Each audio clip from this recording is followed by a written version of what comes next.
Okay, the gerrymandering one. I will simply put veto any map that comes to me that's drawn based on partisan information instead of independent analysis.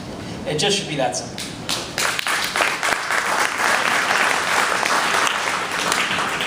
But one of the things that I think we have to learn from both some of the strengths and weaknesses of the Obama administration is you don't do that by waiting until the map comes up and the vote happens.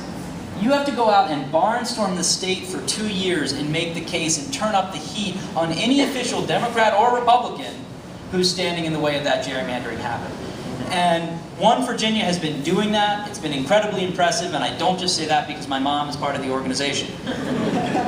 But if you don't think I'm serious about nonpartisan redistricting, just imagine what I would hear from my mother if I wasn't. It is an incredibly serious issue, but again, I think when President Obama was at his best, it was when he made his case directly to the American people, and that pressure came back to Congress, not when he came and tried to reason with members of Congress who had no ounce of reason in them. So I think part of what we want to do with this campaign is understand that in today's politics, you win some of these legislative fights, not in Richmond, but you win them in Franklin County, and you win them in Botetourt. These are places we're going to go out where people already agree with us on these issues. They agree with common sense, and therefore we can build that pressure to do so.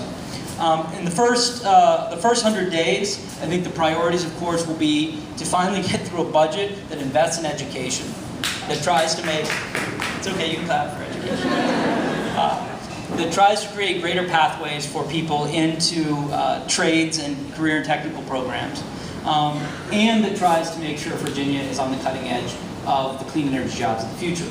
But as Governor McAuliffe, I think, has shown in a very, very good way, I will be honest, the single most important thing I'm probably going to do in those 100 days is veto a bunch of terrible stuff that comes through the legislature that these ladies and others fight every year. I'm going to be vetoing terrible gun laws. I'm going to be vetoing attacks on reproductive justice and reproductive access. I'm going to be vetoing efforts to demonize LGBTQ individuals and others. Now the hope is we'll win back a bunch of delegate seats that can change some of that dynamic.